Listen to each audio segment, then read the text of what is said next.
Good morning, class 12 students. We are doing today a new topic called inverse trigonometric function. तो नया topic start करने से पहले दो क्वेश्चन देख लेते हैं मैट्रिसेस के मिसलेनियस एक्सरसाइज के हैं. One question is this. Suppose solve this x plus y plus z is equal to 1. Okay, ax plus by plus z is equal to k and a square x, right, plus b square y plus c square z is equal to k square. This is question number 17. तो इसको कैसे करना, let us see. See if you find delta, delta 1, delta 2, delta and so on. So delta is 1a square, 1b square, 1 and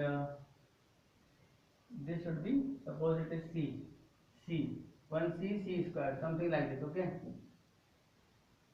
so now this has a particular property that this can be solved in this way if you remember applying the properties.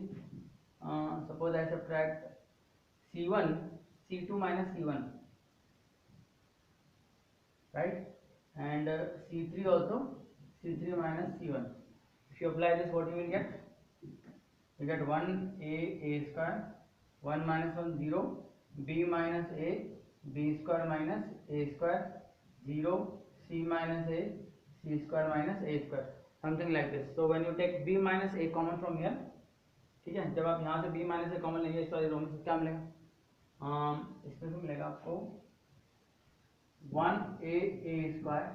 Okay, so b minus a from here and c minus a from here, so we will get b minus a, c minus a. So what is left in here?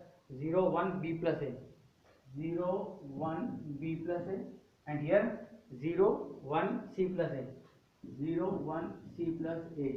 Now we can again subtract these two. Okay, and let's see what you get. So you get 1a square and c3 is equal to c3 minus c2. So 0 1 b plus a, this is 0, this is c, a cancel, c minus b. So again c minus b can be taken out, so you get b minus a. So let's solve it. We get b minus a, c minus a, c minus b, and here you will get what? 1a square, 0 1 b plus a, 0 0 1. Now expand along this 1, you will get 1 minus 0, that is 1. So this is the answer for delta. And by symmetry you can find delta 1, delta 2 and delta 3. How? So we are getting delta as b minus a, c minus a, c minus b. Similarly, if you look at delta 1, it is in place of 1a square, you are getting 1k square. 1b square is same, 1c square is same. Okay, so wherever you are having a, put k. So in delta 1 you are right b minus k, c minus k and c minus b. This is your delta 1. And similarly your delta 2 will be wherever in delta you are getting b, right, k. क्या मिलेगा? k minus a, c minus a and c minus k. इस तरह से delta 3 निकालेंगे. Delta 3 में जहाँ पे भी आपको c मिल रहा है वहाँ पे k लिखते रहो. तो b minus a, k minus a and k minus b, and then you can divide the two and get the answers of x. X is delta 1 upon delta, y is delta 2 upon delta, and z is delta 3 upon delta. So that is the question. Easy one, but it's very interesting. Another one is question number 20 question अगर आप देखते हैं ना, तो इसमें क्या आ रहा है देखो. 20 जो क्वेश्चन है इसमें आपको देखना है, करवाया था मैंने. If this equation has infinitely many solutions, so this equation 2x plus y plus az is equal to 4, bx minus 2y plus z is equal to 2, and 5x minus 5y plus z is equal to minus 2, something like this. Okay, तो infinitely मैंने solution है. एक तो मैंने बताया p1 plus ऐसे कुछ कर दो, p1 plus lambda p2 is equal to p3. ठीक है, अगर ये आ जाए परंतु ये नहीं हो पा रहा. If it is not happening then you can even apply one more concept, that is whenever there is infinitely many solution. तो इनफाइनाइटली मैनी सॉल्यूशन आने पर एक चीज आपको बताऊं, नीचे डेल्टा जीरो होता है. वो तभी आता है जब डेल्टा वन भी जीरो हो, डेल्टा टू भी जीरो हो और डेल्टा थ्री भी जीरो हो. तो इनमें से आप सबको जीरो करके देख लो, ए और बी की भी वैल्यू वैसे भी you can find, right. So these are the two ways you can find this question. Okay. अब आते हैं अपन नए टॉपिक पे, inverse trigonometric function, right. So every function, see you have to first understand which function is invertible. That function which is invertible, the function should be 1 1 on 2. Function should be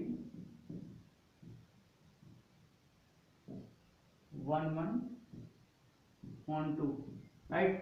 1 1 on 2 means that here suppose we have a function 1 2 3 and here a b c d, this way is connected. Okay, image of 1 is a, so suppose this is set a, this is set b, and this is the function from set a to b. Now this function is image, suppose image of 1 is a, image of 2 is b, image of 3 is c, but d does not have image. ये onto नहीं है, ठीक है, onto नहीं है function की, और d खाली छोड़ दिया. अच्छा, अब one one function one one तो है, ये फंक्शन वन वन तो है पर ऑन टू नहीं. इसी तरह से आप अगर ऐसे देखें 1 2 3 ए बी, ये फंक्शन ऑन टू है बट ये वन वन नहीं है. The function is onto but not one one. So invertible function वो होता है जो बी से ए हो जाएगा, एफ इनवर्स बी से A, and the function should be one one onto. If the function is not 1 1 on 2, it is not invertible. So a function is invertible only when it is 1 1 on 2. इसको bijection भी बोलते हैं, ठीक है. So injective, surjective and bijective. So 1 1 is injective, on 2 is surjective, and 1 1 on 2 is bijective. So the function should be bijective. पर अब आप देखो इनवर्स ट्रिग्नोमेट्रिक फंक्शन हम पढ़ने जा रहे हैं, तो ट्रिग्नोमेट्रिक फंक्शंस ना तो वन वन होते हैं ना ऑन टू होते हैं. जैसे sine x, y is equal to sine x. Sine x, if you see that sine x is having infinite values, the values repeat like this. See the values repeat 0 से पाई 2 पाई के बीच में क्या हो रहा है, 0 से पाई 1 आया, फिर यहाँ पे -1 आया, ठीक है. तो ये जो वैल्यूज आई ना, यहाँ पे देखो this value and this value. So there are two values on x-axis which are given the same value, ठीक है. तो हम क्या मिलेंगे, सपोज करो f in first quadrant f से π/4 1/√2, थर्ड क्वाड्रेंट में 3π/4, दैट इज ऑल्सो 1/√2. दो जगह 1/√2 आ गया, इसका मतलब ये फंक्शन 1 1 नहीं है. ऑन टू क्यों नहीं है, बिकॉज y एक्सिस पर किसी भी साइन का f of theta will never be greater than 1, कभी होता ही नहीं है. it is always lying between -1 to 1. so that means the range of sin theta is -1 to 1. so that means it is not on to. तो फिर ये inverse trigonometric function की बात कैसे कर दी, ना तो 1 1 है ना ऑन टू है, फिर ये इनवर्स ट्रिग्नोमेट्रिक फंक्शन को. तो इसके लिए अपने को क्या करना पड़ेगा, रेंज जो है उसको अपन कोडोमेन मान लेते हैं, ठीक है. तो फंक्शन में रेंज क्या होता है, कोडोमेन क्या होता है, ये लिख लो. सेट ए जो होता है वो होता है डोमेन, सेट बी जो होता है वो कोडोमेन. रेंज क्या होता है, जो जहां पे वो जा रहा है. सपोज फंक्शन ऑन टू नहीं है, 1 2 3 ए बी सी, तो here A and B are the range, A B C is codomain. तो फंक्शन यहाँ पर साइन एक्स क्या नहीं है, ना तो 1 1 है ऑन टू है. पर अगर अपन ए बी फिक्स कर दें तो ये कम से कम ऑन टू तो बन जाएगा. रेंज को कोडोमेन, सी हटाई नहीं यहाँ पे, remove c. so now this is definitely what, on to function. on to function तो बना सकते हैं sin x को. कैसे, we define sin x from, suppose if I define sin, let sin x be defined as some theta to -1 से 1. okay, now you know that output is always -1 से 1, that can be defined. but then this theta also it's not 1 1. तो अपन को एक ऐसा interval ढूंढना है और उसको बोलते हैं प्रिंसिपल इंटरवल, ठीक है. तो एक प्रिंसिपल इंटरवल ऐसे ढूंढ लेते हैं जिसमें ये चेंज नहीं हो, दो थीटास की वैल्यू सेम आ जाए. So we are considering minus pi by two से pi by two, just by definition you can choose any other interval if you like, okay. और ये प्रिंसिपल इंटरवल हमने चूज किया और एक फंक्शन डिफाइन किया sin x इस तरह से। Let's define sin x from minus pi by 2 से pi by 2 से this. Now this function is invertible. So sin inverse x को अपन ऐसे लिखेंगे sin of inverse x, और ये फंक्शन कहाँ से कहाँ तक रहेगा, -1 से 1 से लेकर माइनस पाई बाय 2 से pi by 2। Now sin x इस इंटरवल में 1 1 और 2 है, तो sin inverse x डिफाइन हो गया। Because the function is invertible only when the function is 1 1 on 2, ठीक है, बाइजेक्टिव होना चाहिए। इंजेक्टिव एंड सर्जेक्टिव, इंजेक्टिव मतलब 1 1, सर्जेक्टिव मतलब ऑन टू, 1 1 ऑन टू मतलब बाइजेक्टिव। फंक्शन बाइजेक्टिव होगा तभी उसका इन्वर्स आएगा। साइन इनवर्स एक्स का इन्वर्स अपन ने ऐसे डिफाइन कर दिया। तो we are defining a new function that is y is equal to sine inverse x, ठीक है। इस तरह से आप y is equal to cos inverse x को डिफाइन करेंगे same, but cos inverse x में आप देखो if I take minus pi by 2 तो फोर्थ क्वाड्रेंट में भी कॉस पॉजिटिव होता है और फर्स्ट क्वाड्रेंट में पॉजिटिव होता है, तो नेगेटिव वैल्यू कभी कंसिडर ही नहीं होंगी। इसलिए हम क्या करते हैं, ये जो इंटरवल है cos x का वो थोड़ा बदल देते हैं। cos x का इंटरवल थोड़ा बदल दिया अपन ने, तो cos x को अपन डिफाइन कर देते हैं थोड़ी देर के लिए इन्वर्स लेने के लिए, ठीक है। cos x को इस तरह से डिफाइन कर दो कि cos x जो है ना वो हमारे कहाँ से कहाँ तक है, 0 से पाई, क्योंकि सेकंड क्वाड्रेंट में cos नेगेटिव हो जाएगा। और आउटपुट क्या देगा अपने को, -1 से 1, आउटपुट वही है साइन वाला, output is same but the input is different. Now cos x 0 से पाई, -1 से 1, तो अपन क्या करते हैं इसका इनवर्स लिख देते हैं cos इनवर्स x। तो cos इनवर्स x डिफाइन होगा, उल्टा कर दो, कौन से कहाँ डिफाइन होगा, -1 से 1 से 0 से पाई, ठीक है। cos इनवर्स x ऐसे डिफाइन होगा। अब आते हैं अपन tan इनवर्स x पे, ठीक है। tan इनवर्स x जो है कई बार तो tan इनवर्स x का जो रेंज होता है वो तो रियल नंबर से होता है पूरा। तो tan x जो होता है, tan x फंक्शन उसका डोमेन क्या है और रेंज क्या है, डोमेन तो हमने फिक्स करनी पड़ेगी। तो let's fix eight sin x only.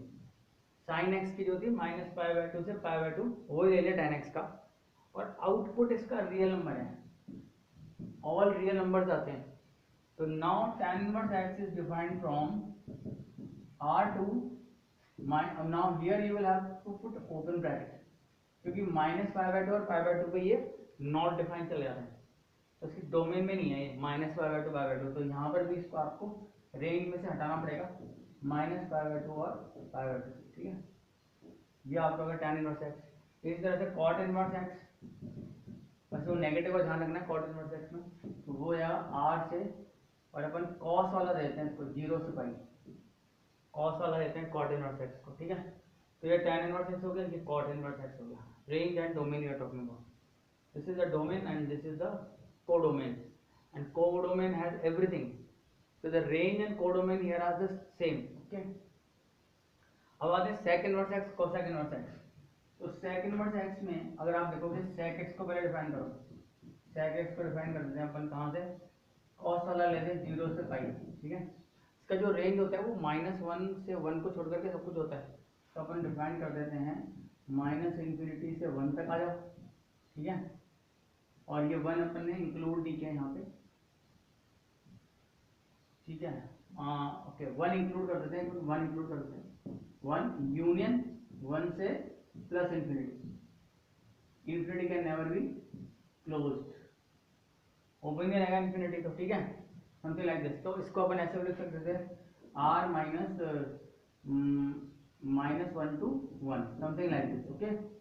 तो अपन रियल नंबर में से -1 से 1 हटाना है, तो sec इनवर्स x डिफाइन हो गया, यहाँ पे उल्टा कर दो, r माइनस -1 से 1 टू 0 से पाई। इसी तरह से cosec इनवर्स x जो है वो इसी तरह चलेगा, r माइनस -1 से 1, और ये चलेगा -π/2 से π/2, ठीक है।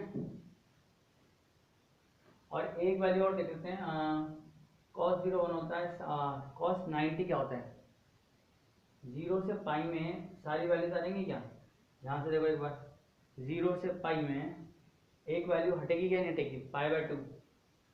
Can you get π/2 with cos inverse x, because see cos sec cos pi by two क्या होता है, कॉस पाई बाय टू क्या होता है, 0 होता है, ठीक है। तो आपको सेक पाई बाय टू जो है वो मिल रहा है नॉन डिफाइन इन्फिनिटी, ठीक है। तो यहाँ से पाई बाय टू माइनस करना पड़ेगा, तो we are not having pi by two here, 0 से pi interval is there excluding pi by two यहाँ से हटाना पड़ेगा। तो सेक इनवर्स एक्स के आउटपुट में से बीच में पाई बाय टू हटा देता हूँ, पाई by to you can not gate, pi by to you cannot get because whatever value you put you cannot get pi by 2 here, and similarly यहाँ पर आपको -0 करना पड़ेगा कोसेक में, कोसेक में से -0 बिकॉज साइन 0 होता है 0, तो कोसेक 0 होता है नॉट डिफाइन। तो कोसेक इनवर्स एक्स का आउटपुट 0 कैसे लाओगे, तो इन्फिनिटी ले जाना पड़ेगा, ठीक है ना, रियल नंबर को, विच इज नॉट पॉसिबल। तो this is how you get the domain and range of all the inverse trigonometric function, ठीक है। एक दो छोटे एग्जांपल ले लेते हैं, फिर this we can see in detail, more detail in the next class. एक बार छोटे एग्जांपल लेके समझ लेते हैं होता क्या है बेसिकली। सपोज करो आपसे कोई बोलता है, देखो साइन इनवर्स में एंगल नहीं आते, एंगल नहीं आते, साइन इनवर्स एक्स खुद एक एंगल है, साइन इनवर्स एक्स खुद एक एंगल है, इसमें एंगल नहीं आते। तो साइन इनवर्स, जैसे कोई बोले what is sine inverse half, तो ये एक एंगल है, कितने डिग्री का एंगल है ये, 30 डिग्री का है, पाई बाय 6, ठीक है। तो बोलता है साइन इनवर्स माइनस हाफ निकालो, माइनस हाफ अपन नॉर्मली थर्ड क्वाड्रेंट में जाते हैं, पर यहाँ पे जाएंगे इसके आउटपुट में, साइन इनवर्स एक्स का आउटपुट देख लो आप, वो होता है माइनस पाई बाय टू से पाई बाय टू, तो ये एंगल हो गया minus pi bye 6। Cos inverse half, cos inverse half मतलब पाई बाय 3, ठीक है। और cos inverse minus half, cos inverse minus half यानी सेकंड क्वाड्रेंट में जाएंगे आप, सेकंड क्वाड्रेंट में जाएंगे तो पाई माइनस पाई बाय 3 यानी 2 पाई बाय 3 हो जाएगा। ये माइनस पाई बाय 3 हुआ क्योंकि कॉस इनवर्स की जो रेंज अपन ने डिफाइन करी है ना, वो कहाँ से कहाँ तक है, 0 से पाई, तो कॉस इनवर्स नेगेटिव तक आपको आउटपुट देते ही नहीं। Sign inverse x output negative देता है बिकॉज इसकी रेंज क्या डिफाइन करी अपन ने, माइनस पाई बाय 2 से पाई बाय 2। तो ये बेसिकली ध्यान रखने वाली चीज़ है। अब जैसे टैन इनवर्स की बात करें, जैसे टैन इनवर्स 1/√3, तो टैन इनवर्स 1/√3 क्या हो जाएगा, 60 डिग्री वापस 30 डिग्री पाई बाय 6, और टैन इनवर्स √3 क्या हो जाएगा, पाई बाय 3, लाइक दैट, ठीक है। और टैन इनवर्स, अच्छा कॉट इनवर्स √3 क्या होगा, पाई बाय 6, और कॉट इनवर्स -√3 क्या होगा, कॉट इनवर्स -√, तो कॉट इनवर्स का नेगेटिव आउटपुट आता है सेकंड क्वाड्रेंट में कॉस की तरह, तो ये हो जाएगा पाई माइनस पाई बाय 6 यानी 5 पाई बाय 6, ठीक है। तो एक कंक्लूजन करके बताता हूँ कि आपको क्या याद रखना है, किन तीन चीज़ों के करीब करीब सेम होते हैं वो याद कर लो। तो बेसिकली आपके पास साइन, टैन और कोसेक, इनके आउटपुट करीब करीब सेम होते हैं, थोड़ा बहुत अलग अलग थोड़ा सा अंतर है, टैन में ये ओपन है, कोसेक में एक इसमें से गायब हो जाता है 0, ठीक है। ये साइन टैन कोसेक ये रहते हैं, और कॉस कॉट और सेक का आउटपुट रहेगा 0 से पाई, और इसके अंदर से पाई बाय 2 गायब हो जाएगा सेक में, और कॉट में ये ओपन हो जाएगा और कॉस में क्लोज हो जाएगा, ठीक है। तो इसके बेस्ड आप नॉर्मल छोटे छोटे क्वेश्चन की प्रैक्टिस करेंगे, उसके बाद नेक्स्ट क्लास में देखते हैं कि आगे इस टॉपिक को और बढ़ाते हैं, ठीक है। तो सी इन द नेक्स्ट क्लास।